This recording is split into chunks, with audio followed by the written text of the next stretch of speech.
Good morning बच्चों। इससे पहले वाली क्लास में आपने देखा कि हमने कॉन्केव मिरर किया, यानी कॉन्केव मिरर के रे डायग्राम्स किए, कॉन्केव मिरर से कैसी इमेजेस बनती हैं हमने वो देखा। अब आज की क्लास में हम ये देखने वाले हैं कि न्यूमेरिकल्स को कैसे अटेम्प्ट करना है, मिरर के न्यूमेरिकल्स को। यानी हम इसमें मिरर फॉर्मूला भी देखेंगे, इसमें मैग्निफिकेशन भी देखेंगे, इसमें हम object distance, image distance, fine convention, सारी चीजें इस क्वेश्चन के थ्रू हम समझ लेंगे। ओके, तो लेट अस स्टार्ट। देखिए, सबसे पहले क्वेश्चन को पढ़ना है।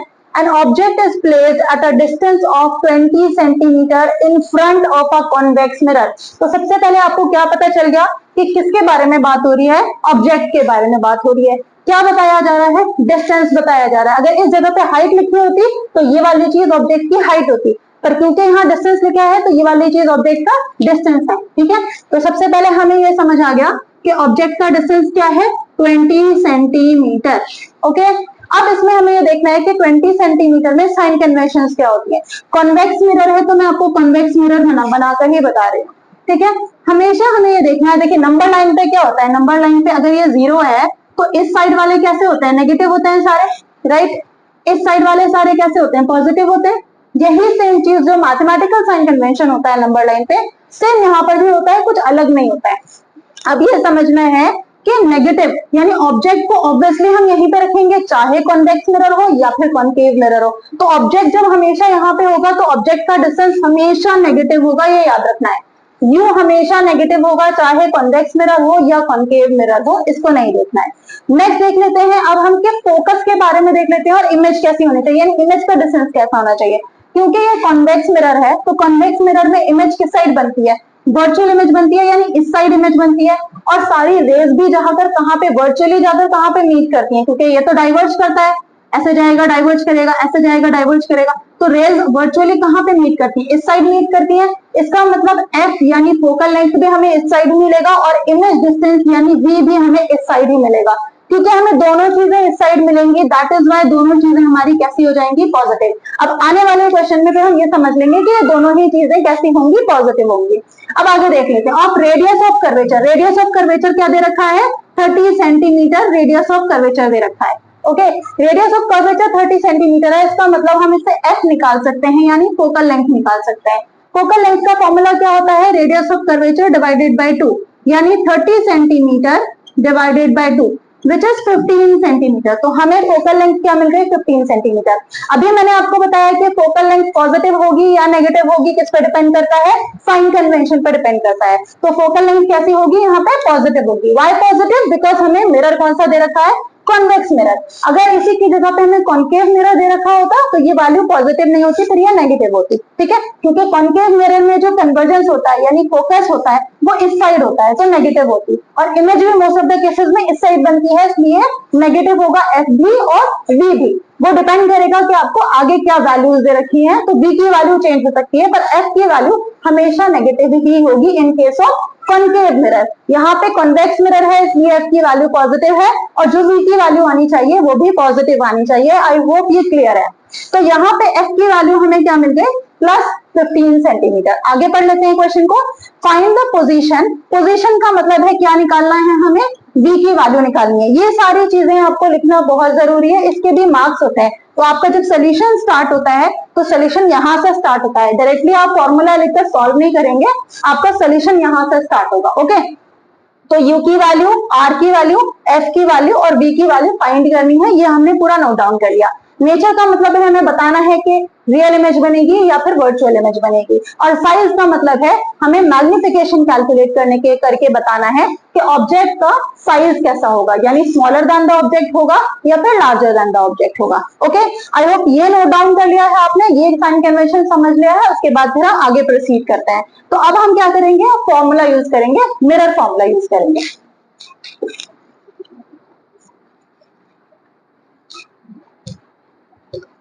अब मिरर फॉर्मूला में सबसे पहले मैं साइड में छोटा छोटा लिख लेती हूँ कि u की क्या वैल्यू है? u की वैल्यू है -20 सेंटीमीटर। f की वैल्यू हमने क्या निकाल ली थी? +15 सेंटीमीटर निकाल ली थी। और हमें क्या मिला था? और हमें v की वैल्यू फाइंड करनी थी। ये चीजें हम साइड में नोट डाउन कर लेते हैं। मिरर फॉर्मूला क्या कहता है? 1/v + 1/u = 1/f। ये है मिरर का फॉर्मूला। तो 1/v, क्योंकि हमें v की वैल्यू नहीं पता है वो एज इट इज रहेगी, u की वैल्यू यहाँ हमें पता है तो हम वो पुट कर देंगे, यानी -20 सेंटीमीटर। सेंटीमीटर लिखने की जरूरत नहीं है, तो ये -20 सेंटीमीटर। f की वैल्यू भी हमें पता है तो ये 15 सेंटीमीटर हो जाएगी। अब ये इंपॉर्टेंट बात है जो मैथ्स के साइन कन्वेंशन होता है, अगर ये नेगेटिव है यहाँ पे और ऊपर पॉजिटिव है तो अल्टीमेटली जो डिनोमिनेटर का साइन होता है वो न्यूमरेटर के पास चला जाता है, यानी ये पॉजिटिव ये नेगेटिव मिलकर अल्टीमेटली नेगेटिव बन जाएगा। तो हम क्या लिखेंगे, 1/v minus 1/20 is equal to 1/15। I hope इतना क्लियर है। अब क्या करना है, क्योंकि हमें v की वैल्यू फाइंड करनी है तो v इस साइड ही रहेगा और ये जो नेगेटिव साइन है ये उस साइड जाकर पॉजिटिव बन जाएगा। जब भी इक्वल्स टू के साइन इक्वल्स टू के इस साइड या उस साइड चेंज होता है, यानी ये पूरा उठकर कहां जा रहा है, इक्वल्स टू के उस साइड जा रहा है, तो साइन चेंज होगा यानी नेगेटिव से पॉजिटिव बन जाएगा। तो क्या लिखेंगे, 1/v इज इक्वल टू 1/15, जो पहले से जहां पे था उसकी पोजीशन चेंज नहीं करनी है। आप पहले 1/20 नहीं लिख सकते, पहले 1/15 ही लिखना है, उसके बाद फिर प्लस 1/20 लिखना है। कितना क्लियर है। अब इसको कैलकुलेट करना है, तो 1/15 प्लस 1/20 को क्या करना है, 15 और 20 का हमें एलसीएम लेना है। 15 और 20 का आप एलसीएम ले लेंगे। एलसीएम लेने से क्या होता है, हमें पता चल जाता है कि कौन सा नंबर यहाँ पे आना चाहिए। ओके, आप चाहे तो आप डायरेक्टली भी कर सकते हैं, मतलब इसको मल्टीप्लाई कर दें, 15 4 जा और इसको 3 जा। जिस नंबर से नीचे मल्टीप्लाई करना है सेम नंबर से ऊपर मल्टीप्लाई करना होता है। तो 15 4 जा 60 होता है और यहाँ पे भी 60 आ जाएगा, तो ऊपर भी 3 से मल्टीप्लाई करेंगे तो ये हो जाएगा 4/60 और ये हो जाएगा 3/60 और यहाँ पे क्या है, 1/v है। ठीक है, ये आपको नेक्स्ट पेज पे करना है। इतना ठीक है। जब लाइक फ्रैक्शन में हमने कन्वर्ट कर दिया यानी डिनोमिनेटर को सेम बना दिया, तो अब एलसीएम ले लेंगे, यानी एक बार 60 लिख लेंगे और 4 + 3 आ जाएगा, न्यूमरेटर को ऐड कर देना है। अब क्या बना, 1/v इज इक्वल टू 7/60। यहां तक समझ आ रहा है। अब हमें देखिए 1/v की वैल्यू नहीं चाहिए, हमें v की वैल्यू चाहिए, यानी हमें इमेज का डिस्टेंस चाहिए। तो v की वैल्यू हमें क्या मिलेगी, 60/70।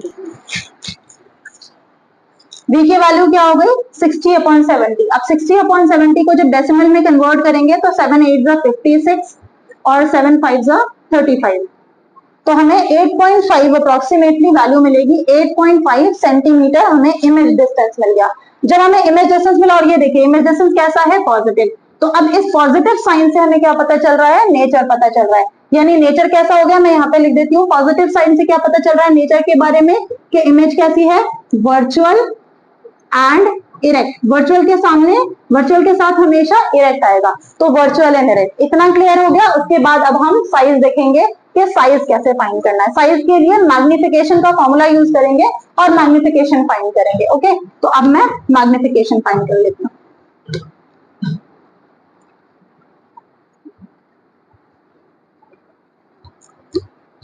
मैग्निफिकेशन का फॉर्मूला, मिरर में मैग्निफिकेशन का फॉर्मूला होता है m is equal to -v/u and this is equal to h'/h।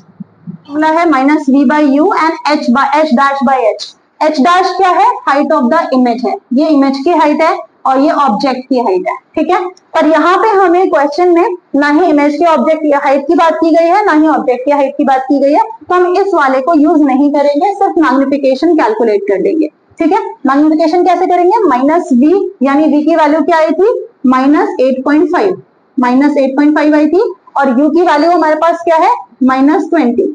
8.5 ना लेकर आप एग्जैक्टली वैल्यू हमारे फ्रैक्शंस में आई थी, राइट, हमारे 60/7 फ्रैक्शंस में आई थी, तो हम फ्रैक्शंस में ही यूज करेंगे। -60/7 डिवाइडेड बाय u यानी -20।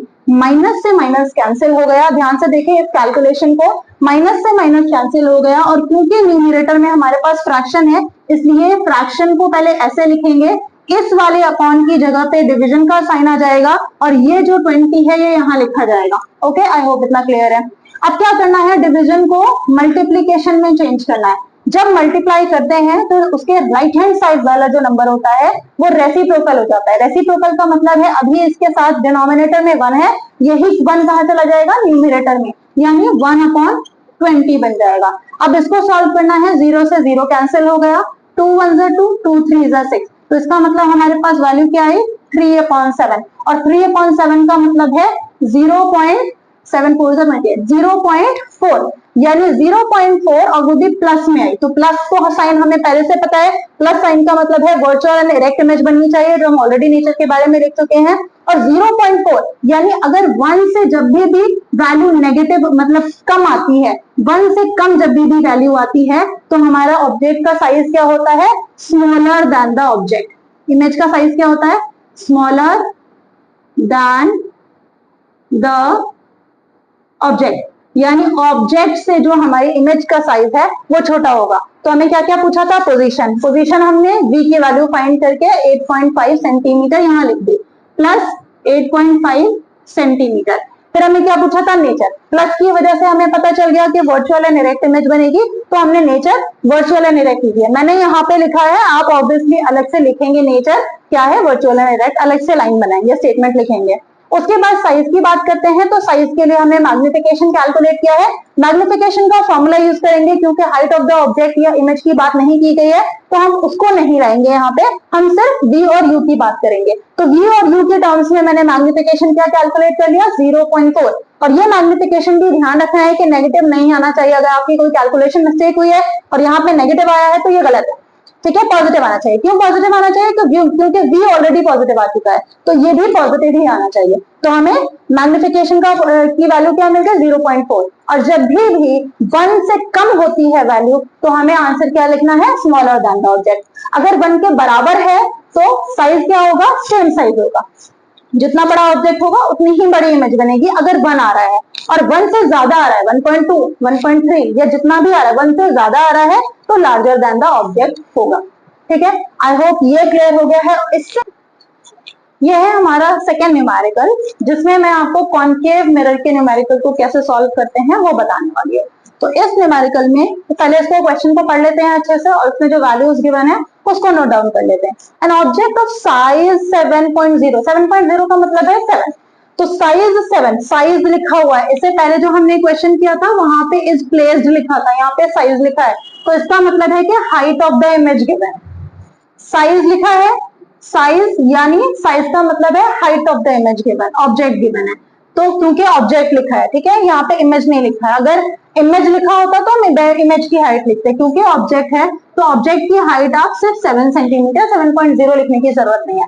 Is placed, object is placed, कौन प्लेस किया गया है, ऑब्जेक्ट को प्लेस किया गया है, कहाँ किया गया है, 27 centimetre in front of a concave mirror. तो इसका मतलब सबसे पहले हमें यह पता चल गया कि u की वैल्यू क्या है, 27 है, पर मिरर कौन सा यूज किया गया है, कॉनकेव मिरर, यानी ये वाला मिरर यूज किया गया है। और इस वाले मिरर में, वैसे दोनों ही मिरर में u की वैल्यू तो नेगेटिव होती है, इससे पहले वाले न्यूमेरिकल में मैंने आपको बताया, मगर वहां पे फोकल लेंथ क्या थी, पॉजिटिव थी, यहाँ पे वहां पे फोकल लेंथ पॉजिटिव थी, यहाँ पे फोकल लेंथ क्या हो जाएगी, नेगेटिव होगी। तो यहाँ पे u की वैल्यू अभी हमें -27 सेंटीमीटर पता चल गई, और फोकल लेंथ 18 सेंटीमीटर, यानी फोकल लेंथ की वैल्यू क्या होगी, -18 सेंटीमीटर।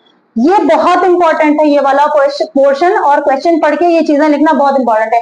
एक बार आपने ये गलत कर दिया फिर सवाल ही नहीं है कि आपका क्वेश्चन सही हो जाए, आपने सही फॉर्मूला भी यूज किया है, सही कैलकुलेट भी किया है, तब भी आपका क्वेश्चन गलत हो जाएगा। इसलिए इस वाले पोर्शन पे बहुत ज्यादा ध्यान देना है। तो f की वैल्यू -18 हो गई। अब क्वेश्चन पढ़ना है, क्या पूछा गया है, at what distance from the mirror should the screen be placed. Screen को प्लेस करने का मतलब है वो एक्चुअली इमेज की ही बात कर रहे हैं, ऐसे कंफ्यूज नहीं होना है। स्क्रीन बी प्लेस्ड मतलब इमेज की ही बात हो रही है, so that a sharply focused image can be obtained. यानी बेसिकली क्या पूछ रहे हैं, सेंटेंस बड़ा है पर पूछ क्या कर रहे हैं, वो इमेज डिस्टेंस के बारे में ही पूछ रहे हैं। और लास्ट में क्या है, find the size, nature of the image, size भी निकालना है और नेचर ऑफ द इमेज भी निकालना है, ठीक है। तो ये चीजें आपको पहले मैं साइड में नोट डाउन कर लेती हूँ। h की वैल्यू है हमारे पास 7 सेंटीमीटर, u की वैल्यू है हमारे पास -27 सेंटीमीटर, f की वैल्यू है हमारे पास -18 सेंटीमीटर। ओके, अब हम क्या करेंगे, मिरर फॉर्मूला यूज करेंगे। आई होप इतना क्लियर हो गया आप लोगों को, इतना समझ में आ गया। अब हम मिरर फॉर्मूला यूज करके v की वैल्यू फाइंड करेंगे। तो 1/v minus 1/u is equal to 1/f, ये है फॉर्मूला, मिरर फॉर्मूला। 1/v यानी v की वैल्यू गिवन नहीं है, एज इट इज रहेगा, माइनस का साइन ऊपर से नीचे वैसा क्या वैसा ही रखना है, और u की वैल्यू -27 है तो ये -27 रखना है। इसके बाद इस माइनस को ऊपर ले जाएंगे नेक्स्ट स्टेप में, दोनों माइनस मिलकर क्या बन जाएगा, प्लस बन जाएगा। f की वैल्यू क्या गिवन है, 1/-18 गिवन है, तो ये क्या बन जाएगा 1/v प्लस 1/27। प्लस क्यों बना, माइनस माइनस प्लस, जब दो माइनस के साइन एक साथ आते हैं तो प्लस बन जाता है। और ये जो नेगेटिव साइन नीचे है उसको हम ऊपर ले आएंगे, यानी -1/18 बन गया। अब क्या करना है मुझे नेक्स्ट स्टेप में, 1/v इज इक्वल टू -1/18 पहले लिखना है, क्योंकि जो पहले से उस साइड है वो पहले लिखा जाएगा और जो यहां से जा रहा है उसको बाद में लिखना है, तो -1/27 बाद में लिखना है। अब क्या करना है, 18 और 27 को सेम बनाना है, तो 18 और 27 को सेम बनाने के लिए आप 18 और 27 का एलसीएम ले सकते हैं। तो एलसीएम में 3 6 18, 3 9 27, 3 2 6, 3 3 9, एक बार 2 से 1 आएगा और एक बार 3 से आएगा। हमें क्या मिला, 3 3 9, 9 3 27 एंड 27 मल्टीप्लाइड बाय 2 करना है, 2 7 14, 2 2 1 और 4, तो हमें क्या मिल गया 54। एलसीएम की वैल्यू जो भी मिलती है दोनों डिनोमिनेटर को वही बनाना पड़ता है। एलसीएम की वैल्यू 54 मिली है तो हमें दोनों डिनोमिनेटर्स को 54 बनाना है। कैसे बनाना है, 18 है हमारे पास, अब यहाँ देखिए 18 कैसे बन जाएगा, 3 2 6 होता है और 6 3 18 होता है। इसका मतलब ये तीनों वैल्यूज तो निकल गई, बचा क्या हमारे पास 3। इसका मतलब मुझे पता चल गया कि मुझे 18 को 3 से मल्टीप्लाई करना है, और जब मैं नीचे 3 से मल्टीप्लाई करूंगी मुझे सेम नंबर से ऊपर भी मल्टीप्लाई करना पड़ेगा। नेक्स्ट आ जाते हैं 27। अब यहाँ पे 27 बना लेते हैं। 27 कैसे बनेगा, 3 3 9 और ये वाला 3, 9 3 27, बचा क्या 2। इसका मतलब मुझे 27 को 2 से मल्टीप्लाई करना है, ऊपर नीचे दोनों तरफ। आई होप इतनी बात क्लियर है, क्योंकि कैलकुलेशन भी क्लियर होना बहुत जरूरी होता है। उसके बाद फिर अब इसके वैल्यूज लिख लेंगे। ये समझ आ गया। पहले आप लोगों को क्या करना है, एलसीएम निकालना है। एलसीएम निकालने के बाद दोनों डिनोमिनेटर्स को वही एलसीएम बना देना, यानी मेरा एलसीएम क्या आया था 54, तो मैंने दोनों डिनोमिनेटर्स को क्या बना दिया 54। अब हमारे पास ऊपर क्या वैल्यू आ गई 3, और यहाँ पे क्या 54, और यहाँ पे क्या आई है 2/54, और यहाँ पे क्या है 1/v एज इट इज है। ये आपको नेक्स्ट पेज पे करना है।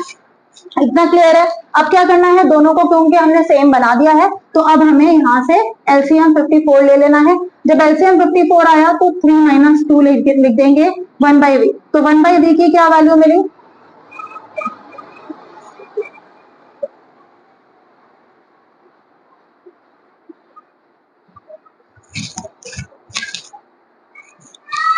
वन बाई वी की क्या वैल्यू मिली हमारे पास, 1/v इज इक्वल टू 1/54, क्योंकि 3 - 2 इज 1।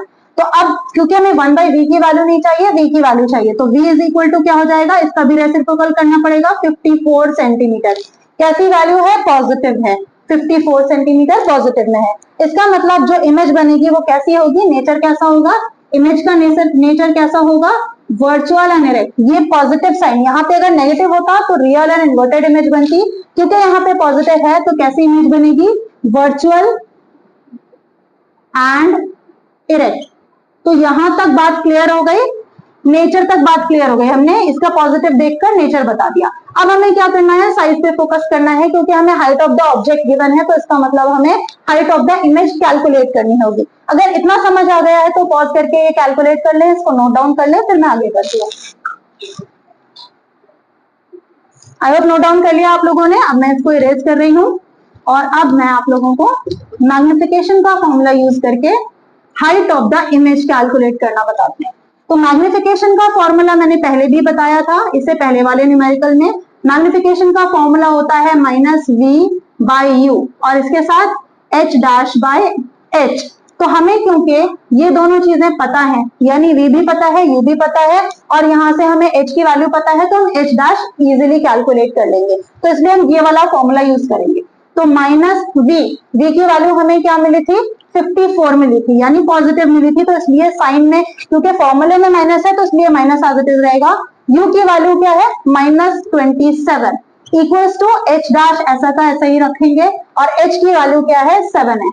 अब इस 7 को हमें उस साइड लाना है, पहले माइनस से माइनस कैंसिल कर देंगे, तो 54/27 multiplied by 7 equals to h', क्योंकि h 7 यहाँ पे डिवाइड हो रहा था, ये 7 यहाँ पे डिवाइड हो रहा था, दूसरी साइड गया तो मल्टीप्लाई हो गया, इस तरह से हमें h' की वैल्यू मिलेगी। अब देखना है 7 की टेबल में 27 तो नहीं आता है, 7 इधर मल्टीप्लाई हो रहा है, 7 की टेबल में 27 नहीं आता, तो सिंपली क्या करना है, इन दोनों को मल्टीप्लाई करना है, 27 से डिवाइड करना है। अगर आप 27 देखें तो 27 में 54 आता है 2 टाइम्स, 27 1 जा 27, 27 2 जा 54 और 2 7 जा 14 मिल जाएगा। तो 14 सेंटीमीटर हमें एच डैश की वैल्यू हमें क्या मिली है, 14 सेंटीमीटर, और ये पॉजिटिव 14 सेंटीमीटर है। इसका मतलब जो हमने किया था, पहले लिखा था नेचर, वो यहाँ से हमारा वेरीफाई भी हो रहा है कि हमने सही लिखा था। यहाँ पे भी हमें पॉजिटिव मिल रहा है, यानी हाइट ऑफ द इमेज कैसी है, इरेक्ट है। वर्चुअल एंड इरेक्ट लिखा था ना हमने, इरेक्ट है, ऊपर की तरफ होगी तभी ये पॉजिटिव आएगा, अदरवाइज ये नेगेटिव आएगा अगर इमेज इन्वर्टेड होगी। तो हमें एच डैश की वैल्यू मिल गई। उससे क्या पूछा था, साइज पूछा था, तो साइज हमें 14 मिला और ऑब्जेक्ट का साइज कैसा था, 7 था। इसका मतलब इमेज का साइज क्या हो गया, जस्ट डबल, ट्वाइस। इमेज का साइज क्या हो गया, twice of the object. Image का साइज हमें कैसा मिल गया, twice the object means larger than the object. Object से बड़ी इमेज बन रही है क्योंकि इमेज की हाइट क्या आई है, 14 सेंटीमीटर। अगर आप लोगों को ये क्वेश्चन अच्छी तरीके से समझ में आ गया है तो इससे रिलेटेड जितने भी क्वेश्चन हैं इसकी प्रैक्टिस जरूर कीजिए, बिकॉज एग्जाम्स बहुत पास हैं, बोर्ड्स के एग्जाम में बहुत ज्यादा दिन नहीं बचे हैं, तो आपको ये न्यूमेरिकल जरूर करने होंगे, ऐसे न्यूमेरिकल्स एग्जाम में जरूर आते हैं। Thank you so much.